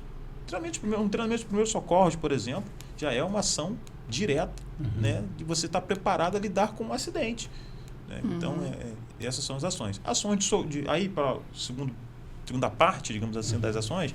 Uma fase de resposta é tirar alguém de uma estrutura colapsada, fazer um socorro, né? Propriamente dito, alguém se feriu, se machucou, a gente tem que tirar, fazer uma remoção familiar, né? Assistir também com algum benefício, né? Um aluguel social, um aluguel de emergência, né? Um auxílio pecuniário a algum tipo de calamidade, né? E uma ação de restabelecimento, um exemplo claro, olha, teve uma barreira, fechou uma via. A gente gere esse processo de restabelecer acesso para comunidades isoladas. Não que a gente tenha que ter a máquina necessariamente para abrir, mas a gente que faz a gestão, né, desse tipo de problema, digamos assim, para fazer os encaminhamentos necessários. E fazer muito mais do que isso, fazer os encaminhamentos, é já manter o órgão que executou esse tipo de demanda ciente da possibilidade disso, que isso poderia acontecer, qual recurso que ele ia empregar. Por isso que nós fazemos os planos de contingência. Muito trabalho, muita coisa. Eu queria saber se é possível prever os desastres naturais. Hoje, assim, tem modelos que vão prever muitos cenários, né? Diferentes. Porque existem desastres que são... Isso pode ser considerado desastre, gente. Também acho que é bom, né, falar isso. Sim. Quando você envolve, né, o abalo de estruturas, né, de bens materiais, pessoas. Agora, se, por exemplo, né, eu sou do Frade, acho que vou dar um exemplo legal lá de cima. Lá tem um pico do Frade que todo mundo conhece, né? Cai lá um raio, né, e acaba tendo um deslocamento de um bloco rochoso lá, daquela operação de pedra, cai lá na parte de baixo daquela pedra. Isso é um desastre? Isso é um fenômeno natural. Então não é um desastre natural. Agora, se ali embaixo, no pé da pedra, digamos assim, né, tivesse diversas residências e atingisse essas residências, aí ia se caracterizar um desastre. Afeta a vida das pessoas. Afeta a vida das pessoas. Então, assim, é possível prever desastres, é possível prever cenários, né? Porque o desastre, essa prevenção de desastre, ele envolve também as pessoas expostas, então, assim, às vezes é difícil quantificar o tamanho do que pode ser um desastre, mas hoje é claro que é possível prever cenários, né, de que grande potencial para gerar desastre, digamos assim. E prevendo, né, esses desastres, como que a Defesa Civil se prepara para essas enchentes? Vamos supor, enchente que geralmente tem muito aqui, tinha até mais, né, inclusive, aqui na cidade. A gente, assim, a Defesa Civil ela procura fortalecer o seu quadro, né, com o conhecimento, né, das áreas de risco, né, com a estrutura, né, de viaturas, né, equipamentos, né, para a pessoa poder atuar diretamente, porque quando não há mais possibilidade de prevenir, você já tem que fazer a resposta, tem que atuar. Mas quando nós recebemos, a gente criou também aqui em Macaé o nosso primeiro centro de monitoramento, né, e operações, uma parceria muito bacana com a UFRJ e com a UENF. A UFRJ, né, trouxe para a gente essa tecnologia de estações meteorológicas. A UENF, que tem um laboratório de meteorologia, faz a questão da gestão dos dados também para esses alertas antecipados. Então, nós conseguimos hoje estar preparados no sentido de alertar a população antecipadamente, previamente, conforme vocês devem ter acompanhado alguns cenários, assim, por exemplo, a questão da fronteira. Na quinta-feira a gente já estava emitindo um alerta sobre a ressaca. Isso que eu ia perguntar, existe aquele alerta por SMS? Isso. Tem alguma outra forma ou por enquanto é isso? Hoje, assim, os alertas locais, né, a gente pede muito que as pessoas acompanhem os canais oficiais da prefeitura. Né? Mas a gente tem uma relação com as comunidades também, faz um canal mais direto com as associações de moradores, que são grandes multiplicadores, né, dentro ali daquela micro-região, né, digamos assim. Você consegue chegar a fazer informação chegar rapidamente. Chegar mais rápido. Mas a gente tem um cenário bacana de antecipação de chuvas, né? Aqui em Macaé tem um radar meteorológico também. Então a gente consegue trabalhar assim de maneira mais antecipada, avisando as pessoas, né, de como deve se comportar. E o nosso trabalho é ali, ser a mão amiga, né, da população, né, por uma vez instalado aquele cenário, a gente poder fazer o socorro. O que tem de tecnologia ali, João, que a gente, quando olha as reportagens, sites da prefeitura e jornais em geral, aparece ali o Centro de Monitoramento da Defesa Civil, com várias telas, vários computadores. O que a gente tem de tecnologia ali que é curioso e é importante que a gente conheça? Ali nós temos produtos oriundos de satélites, né, e produtos oriundos de radares, que nós até há 2 anos atrás não tínhamos a expertise de analisar esses produtos dados pelo Instituto Nacional de Meteorologia, né, pelo INEA, pelo radar aqui do INEA, né, por exemplo. Nós não tínhamos essa capacidade. E aí, como preparar o nosso próprio pessoal, para essa demanda? Nós fizemos uma parceria com o Laboratório de Meteorologia aqui da UENF, e nós formamos os nossos servidores em meteorologia, não uma formação superior, né, em meteorologia, mas nós temos um curso de extensão de 60 horas que foi aplicado, foi intitulado de Meteorologia Aplicada à Defesa Civil. Né? Então foi um curso específico, exclusivo para os fenômenos meteorológicos norte-fluminense. É mais específico ainda. Então nós conseguimos assim aprender muito nessa área. Queria até deixar registrado aqui um abraço para a professora Juste, né, Maria Gertrude Juste, que é professora, uma referência em meteorologia no Brasil, que muito nos ajudou ali junto com os demais colegas ali professores da UENF. Então a gente aprendeu a lidar com esses produtos. Mas assim, a gente passa por alguns momentos, né? Porque a gente perde um pouco da privacidade, né? Mas isso não me atrapalha, eu gosto de ouvir as pessoas, eu gosto de atender, dar atenção, né? E para mim é super tranquilo. Mas você acha que esse inconveniente da perda de privacidade compensa o quanto você ganha socialmente mantendo os pés na comunidade? Com certeza, com certeza. Isso para mim é o mais importante, isso daí. É estar com os pés fincados lá para as pessoas verem que quando precisa, né? Não ter só aquele dito que mora lá do outro lado da ponte. Não. A gente está ali próximo, né? Para entender que nós somos uma pessoa normal como eles ali também. E a gente hoje, por estar representando o Legislativo, está próximo deles para quando precisar, a gente está ali para poder atender dentro da nossa Porque uma coisa é certa. Eu acredito que o olhar da população, dos moradores da vizinhança, em relação ao político que mora ali no bairro, muda um pouco, naturalmente muda, quando esse político ganha o mandato. É natural. Tornou-se uma autoridade, uma pessoa pública e tal. Mas se a pessoa larga o bairro, dá linha na pipa, como se fala na gíria, a rapaziada diz, e vai para um outro bairro, um chamado bairro nobre, um chamado bairro melhor, cara, deve ficar uma impressão muito ruim, né? Com certeza. Assim, já vimos isso acontecer, né, em outras gestões e não foi legal, né, mas não foi nem por causa disso não, porque eu gosto de morar ali, né, ali onde eu moro é uma rua muito boa, vizinhança boa, né, meu filho gosta também, né, minha esposa, minha sogra, né, eu moro em cima da casa da minha sogra, também constituiu ali, então não tem porquê, né, a gente pensa, claro, um dia, né, se mudar para um local melhor, mas para mim natural, não, né? Natural, né, mas não é o momento, né. Para mim ainda não é o momento ainda está ali, tem muita coisa a se fazer ali no bairro, né? A gente tem trabalhado muito, né? Não só pelo bairro, mas por toda Macaé. Então não chegou esse momento ainda. E também é tudo da vontade de Deus, né? Na hora que Deus também der a direção e achar que a gente tem que ir para outro bairro para ampliar, para trabalhar, para fazer algo diferente. Mas o momento, nesse primeiro momento, é ficar ali e poder atender as pessoas que ali nos procuram, né? Somos solicitados. Tem uma figura de linguagem na política de Macaé que eu ouço muito, há mais de 20 anos, que é o tempo que eu moro aqui, que é a história da Macaé do outro lado da ponte, lado de cá e lado de lá. O outro lado da ponte, né, da ponte Vamundim e da Barra para lá, é chamado de Zona Norte, né, popularmente chamado de Zona Norte, e o lado de cá, Centro e Zona Sul. Existe realmente, na sua opinião, uma Macaé do outro lado da ponte, no sentido de tratamento, ou historicamente existiu essa coisa de uma Macaé do lado de lá com tratamento diferenciado para pior?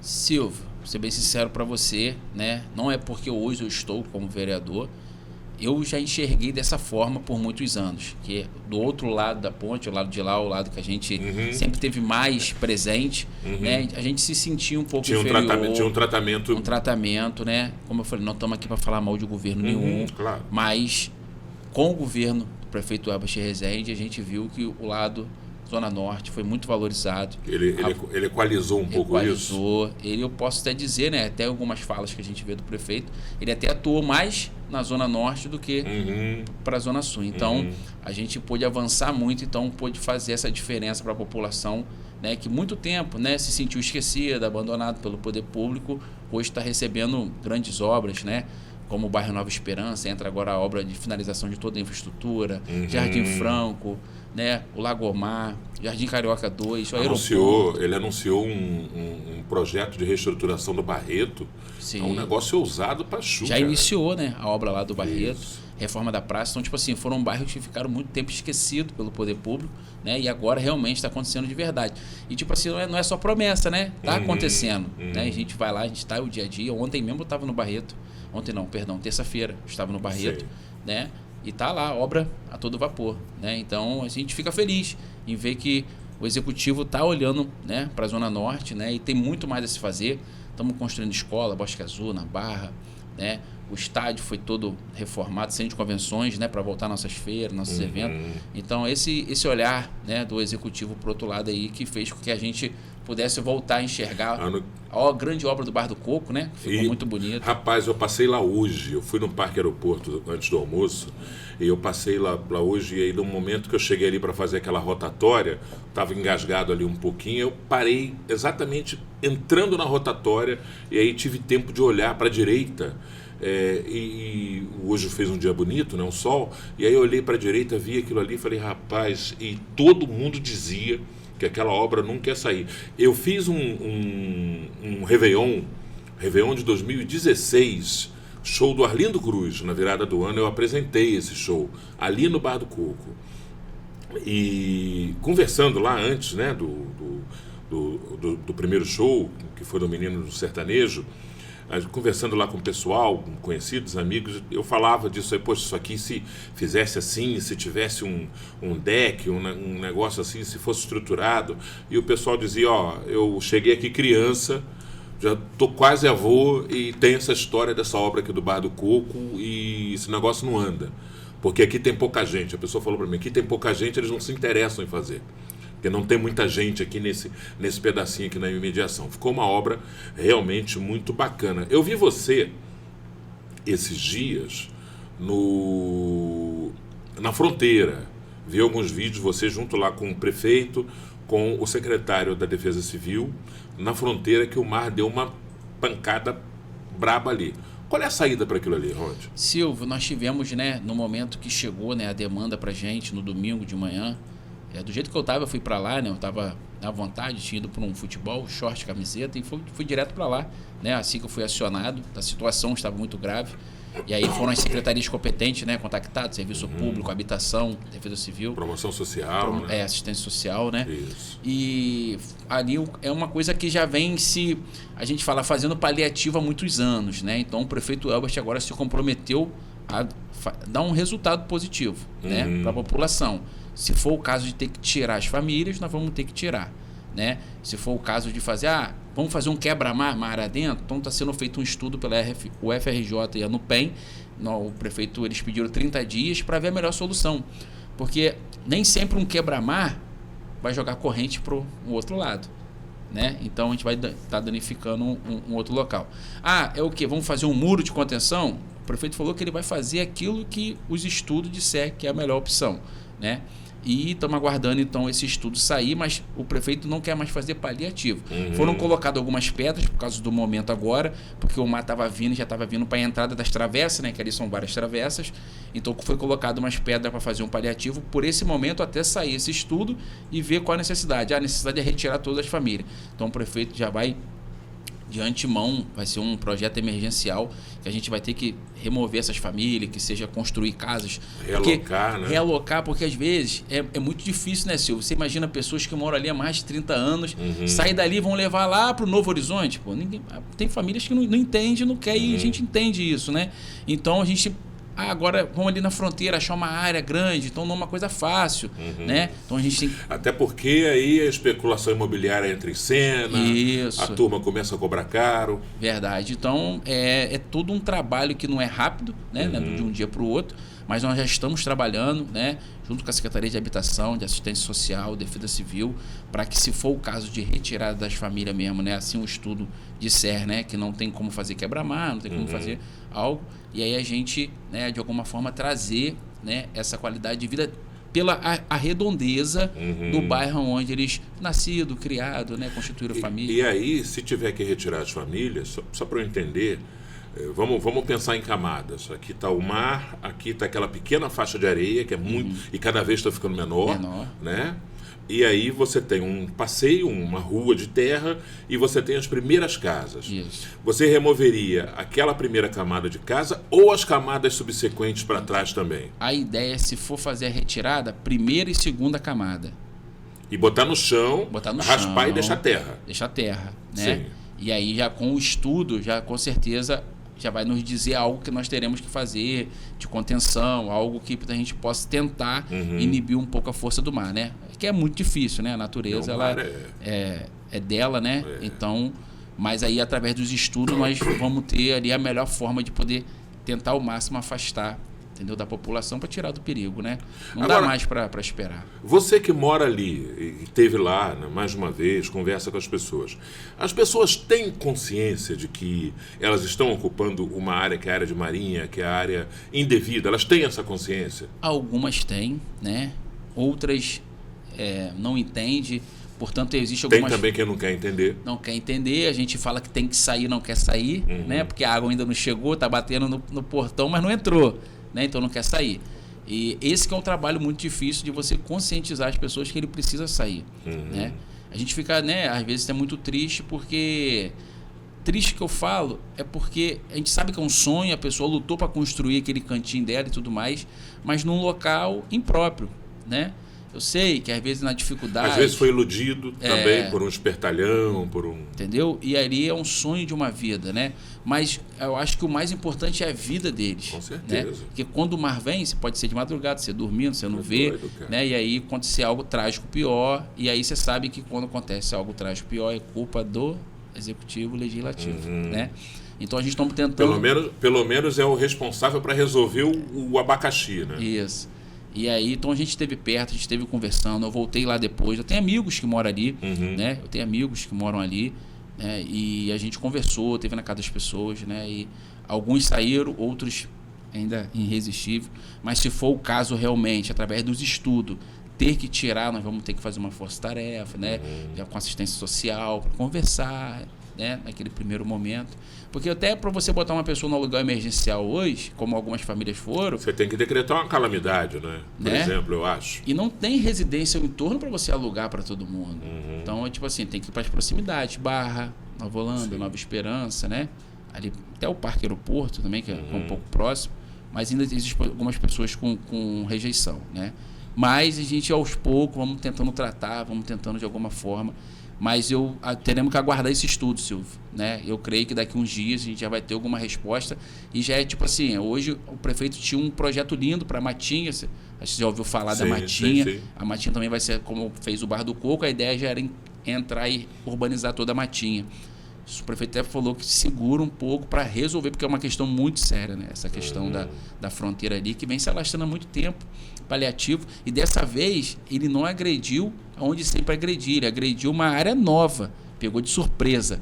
Então, por isso que não dá mais para esperar. A gente precisa tomar uma providência. Não foi ali naquelas pedras que já estão arrebentadas ali, roladas, né? Isso, foi para outra ponta. Já foi para outra ponta que não era com tanta agressividade, né? Então... o negócio foi bem sério, né? Foi muito triste de ver, né? Pessoas chorando, pessoas perdendo ali seus sonhos, mas brabo, né? Se Deus quiser, o governo Elbas é um governo que tem se comprometido com a população, né? A gente precisa acertar muita coisa ainda, né? O prefeito sabe, né? Foram 4 anos de reconstrução de uma cidade e a gente, se Deus quiser, vamos conseguir avançar. Isso é fundamental. Você está indo agora, no fim do ano, você completa 4 anos do seu mandato, o seu primeiro mandato. Mas você já foi assessor, você já tem uma vida política, uma experiência, assim, um assessor dentro da comunidade, não um assessor de gabinete de ar-condicionado, mas um assessor... Isso agregou valor ao teu exercício do mandato? Agregou porque uma coisa é você ser um assessor, uma coisa é você ser o ator político, né? E de alguma forma, eu como assessor, a gente fazia algo em prol de alguém, né? E agora eu estando como ator político, a gente de alguma forma faz um trabalho diferenciado para as pessoas, né? De uma atenção diferente, uma atenção, né, voltada para a população, né? Antes eu levava o nome de alguém, agora eu levo o meu próprio nome, né? Então isso para mim foi muito gratificante. Eu até falo, uma coisa é ser amigo do rei, né? Outra coisa é ser o próprio rei. Mas foi bom, foi assim, vou para 4 anos, 3 anos e 6 meses agora, de muito aprendizado, né?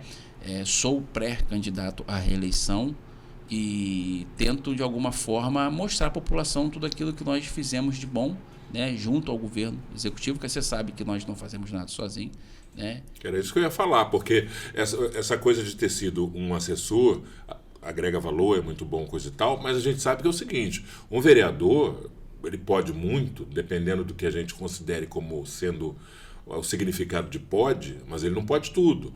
Um vereador, por exemplo, não ordena despesa.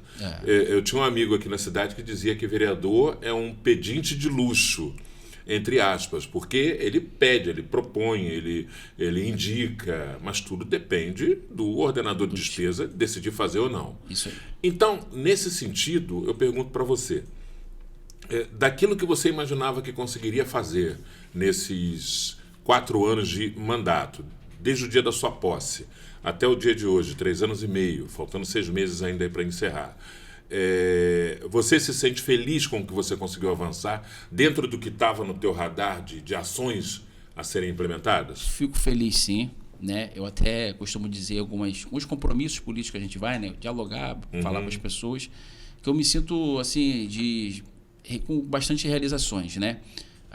Não consegui implantar tudo que eu sonhava, mas conseguimos tirar do papel bastante coisa, né? Conseguimos, né, agora junto ao prefeito indicar, né, que é uma parte do vereador, nós indicamos a infraestrutura toda da Nova Esperança, né? E em parceria com outros colegas vereadores, tá, a obra saindo lá, né? A gente tem um projeto que eu tiro como carro-chefe, né, para mim, que é o Melhorias Habitacionais, não sei se o Silvio já ouviu falar. A gente tem entrado na casa das pessoas, tem levado qualidade de vida, dignidade para aquelas pessoas que não têm condições, às vezes, de reformar um telhado, reformar um quarto, mora num banheiro insalubre, a gente entra e faz toda a diferença para aquelas É pessoas. uma reformadazinha, né? Isso. A gente teve por eu ser ali do Complexo Barra, né? Então a gente tinha uma ligação muito boa ali na UPA. A UPA chovia dentro, né? Tinha que remover paciente quando dava temporal. Nós conseguimos levar a reforma da UPA Barra, construção da farmácia municipal, né? E aí foram coisas que eu fui avançando. Jardim Carioca 2, um bairro qual eu tive o prazer de caminhar lá, né? Você sabe que durante a caminhada eleitoral a gente caminha, conversa com as pessoas, mas sempre falando a verdade com as pessoas, Silvio. Eu nunca prometi, né? Eu sempre falava, gente, eu entrando lá eu vou batalhar e vou lutar. Como a gente lutou, e obra de infraestrutura saindo, Jardim Franco agora, o Barreto acontecendo, então a gente atuou muito, né? Da Zona Norte para cá, que era um ciclo no qual a gente tinha mais entrada. Então a gente avançou e eu posso dizer que 80% do que eu almejava trazer dentro do mandato aconteceu. E o nosso social, que eu sempre fiz, né? O nosso social funcionou muito bem, fico muito feliz de ter ajudado muitas pessoas através do mandato, de alguma forma colaborar. Claro que a gente não consegue fazer tudo, né, Silvio? A gente não consegue abraçar tudo, mas o que a gente chegou para mim de demanda e o que eu pude fazer. Até porque é aquilo, né? O poder do vereador tem muita limitação, né? Sim. De aí, atividade. Dentro do nosso humilde mandato, né? O qual a gente é um primeiro mandato, foi tudo de aprendizado, foi tudo muito novo. A gente tinha um pensamento, né? Eu achava que antes de entrar que era muito fácil, indicava, a prefeitura ia lá e fazia. Então a gente não sabia da burocracia, é um processo, tem que fazer projeto. Tanto que você tem que ficar cobrando, pedindo, anda, não esquece de mim. E aí tem pendência no projeto, né? Você vê com melhorias habitacionais, nós indicamos ele final de 2021, mas só saiu em 2023, porque passa por uma série de secretarias, tribunal de contas. Como é que é? Na prática, como é que é o melhorias habitacionais? O melhorias... A pessoa vai se candidatar, vai se inscrever. Isso. Eu preciso, meu telhado, minha casa chove dentro, minha janela está caindo, eu tenho infiltração na parede por conta da parede ser muito antiga. E aí vai lá uma equipe e dá uma ajeitadona. Foi feito um projeto de lei, nós indicamos o projeto, né? Que a gente não pode criar projeto que traga custo para o executivo. Então nós fizemos a indicação, o prefeito aderiu nossa indicação. Aí ele faz a iniciativa. Ele faz a iniciativa através de projeto de lei, foi aprovado na Câmara, e aí abriu-se uma licitação, houve uma empresa vencedora, né? E essa empresa ela tem a responsabilidade de ter arquiteto, engenheiro, né? E qual foi feito, abriu as inscrições no site da prefeitura, as famílias se inscreveram, né? Aí houve uma seleção, aí teve presencialmente, sabia que aquelas pessoas realmente precisavam. Ou seja, tem um levantamento socioeconômico dessas famílias. Essas famílias, né? Mãe solteira, pessoas idosas, pessoas com PCDs, pessoas laudadas que realmente precisa, né? E não tinha condições. E aí começou a fazer as visitas nas casas e aí diagnosticar o problema. Foi o que você falou, um telhado, uma parte elétrica, um banheiro insalubre, um quarto que ele é todo fechado porque não tinha uma janela. Não tem uma ventilação. Não tem uma ventilação, e se abriu uma janela, reformar um piso, uma pessoa que, né, a casa era de terra. Então, foi tudo assim dessa forma, né? E isso aí foi... vamos começar pelo bairro Nova Esperança, o bairro que eu moro? Não, não foi dessa forma. Não tem nenhum ganho político com isso, né? Não tem. Foi feito uma escala de pessoas idosas, pessoas PCDs, laudadas. Estejam elas onde estiver. Né? Houve essas prioridades para as pessoas idosas, pessoas PCDs com transtornos mentais. Então, essas pessoas estão sendo todas atendidas. No geral, até esse momento, já foram mais de 33 casas reformadas, né? Então, espalhada em Imburo, Lagomar, Barra Nova Esperança, Aroeira, Sol e Mar, Glória, entendeu? Então, tipo assim, às vezes, quando eu falei Glória, a pessoa, na Glória? Eu falei, na Glória. Tem pessoas também. Se a pessoa atende os requisitos, né? Isso. Por que não? E a gente ficou muito feliz, né? Eu até visitei uma casa no Sol e Mar, de um senhorzinho que ele é até cego, né? E realmente precisava muito, tipo assim, fiquei muito feliz de ver que está atuando, está acontecendo, né? E ver que vai mudar a vida dele, né? Então isso é muito importante pra gente. Então eu até falo que se hoje, né, eu quero muito me reeleger, mas se assim Deus não achar que já fico muito feliz por ter feito parte desse projeto. Você já muito considera importante. que um pedaço da tua missão, um bom pedaço já está cumprido. Bom né? pedaço tá cumprido. Esse projeto, ele é muito interessante. Esse projeto, ele vai ter uma segunda leva de inscrições, de novos interessados no futuro vão poder se inscrever para mais uma leva de reformas? O prefeito Elbert, né, aderiu essas primeiras 600 casas. São 600. 600 casas em 5 anos, né? Podendo acabar antes, né? Vai depender do trabalho. E aí, finalizando, né? Sendo o prefeito Elbert ou não, a nossa ideia, se eu também estiver no Legislativo, é continuar o projeto, abrir uma nova seleção de inscrição, né? Porque muitas pessoas, Silvio, não acreditavam. Isso aí é mais uma balela, né? Divulgação de rede social. E agora, vendo acontecer, fica assim, pô, eu não me inscrevi, como é que eu faço? Falei, agora não tem como. Você perdeu o bonde, bem. Perdeu o bonde, tem que aguardar. Um pouquinho. E aí, então, tipo assim, a gente quer muito poder voltar. A gente sabe que o número de procura vai ser muito maior, né? E aí vai depender do executivo que tiver naquele momento. Né? Eu espero que eu possa estar lá como vereador e o prefeito também, que já aderiu dessa primeira vez, para que a gente possa dar continuidade, que é um projeto muito bom e interessante. Então, esse gol aí, o Rondinelli emplacou, ele conseguiu marcar. E qual o gol que bateu na trave, mas que você tem esperança que você consiga fazer mais para frente, no futuro? Eu tive o prazer, Silvio, em 2021, né? Assim, a gente entrou com muita vontade de trabalhar, né? Começa num gás danado, né? Imagina. Então, eu tinha um cara novo como o Rondi. O Rondi... Você tem que idade, Rondi? Tenho 39 anos hoje. E quando eu ganhei a eleição... Pensei que ele tem cara de mais novo. Eu tinha 36, né? Quando eu ganhei a eleição. Eu pensei que ele ia dizer que tinha uns 32 anos, rapaz. Me enganou bacaninha. 39. E a gente entrou com muita vontade, né? Muita vontade de trabalhar, vontade de fazer muita coisa. E aí você sabe que ali, hoje a duplicação da ponte sempre foi um sonho para todos nós ali. E aí eu tive o prazer de estar como vereador, né? E protocolei um requerimento pedindo a duplicação da ponte ao gabinete do nosso deputado Chico, ao governo do estado, né? Para que cobrasse, que saísse do papel. O projeto já existia, né? Já existia. Não era coisa nova. Não era uma coisa, a gente cobrava que saísse do papel, né? E aí essa parceria executivo, né? A Alerj, junto com o deputado e o governo do estado, hoje está acontecendo, né? Está a todo vapor. Né? Então, eu tive o prazer de entregar todas essas demandas na mão do governador no dia que teve ele veio à cidade, foi lá em Gonçalo, ali na BR, entreguei. Sim, naquele dia que teve um plantio ali próximo ao canal, isso, na Aroeira. Né? E depois teve uma ação na BR-101. Isso. E depois na Ajuda e depois foram para a BR-101, Foram para a BR-101. E aí eu pude entregar junto com o deputado Chico na mão dele, né? Pedi ele, pô, olha com carinho esses pedidos, né? Meu primeiro mandato, né? Fiz aquele lobby, ele, não, vou olhar assim. Aí pegou e levou. E aí começou a sair. E um deles era a ponte. Era a ponte, né? E o outro era o Restaurante do Povo. Restaurante do Povo, qual ali você sabe ali onde é o SEASA, que é do lado da UPA ali.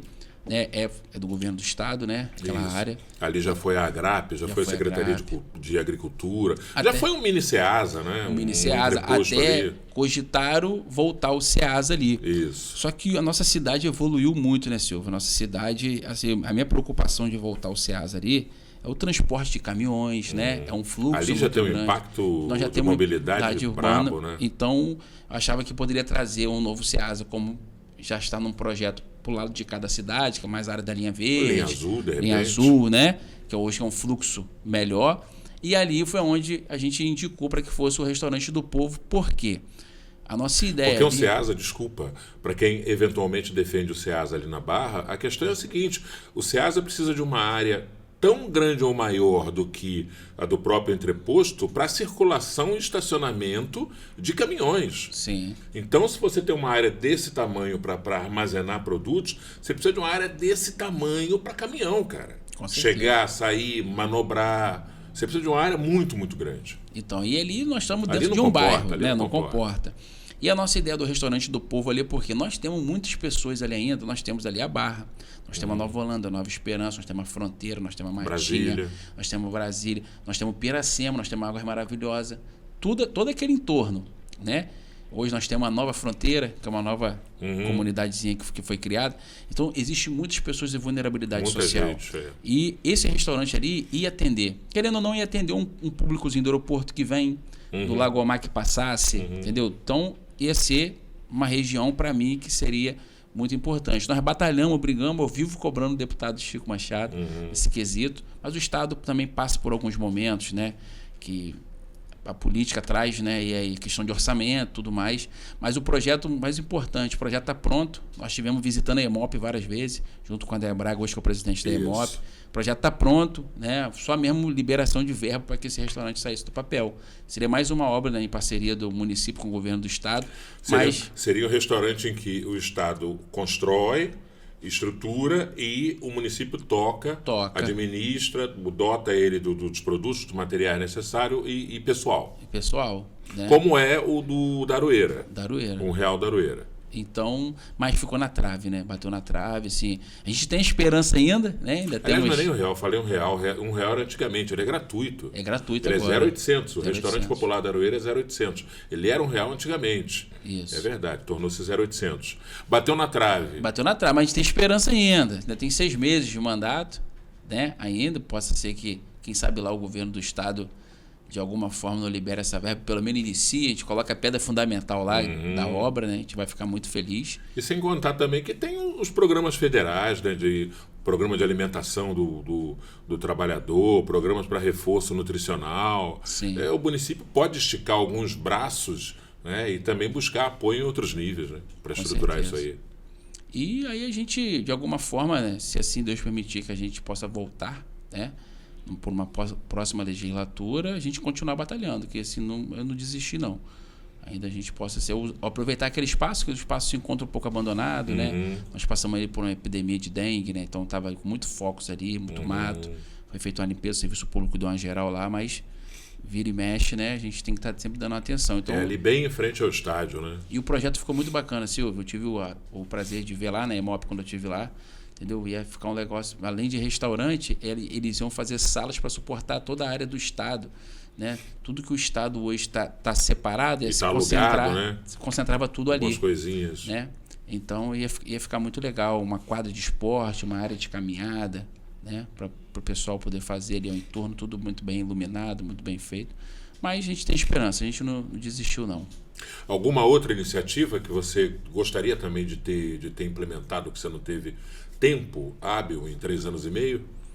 Então, existem alguns projetos que a gente tem tinha em mente, né?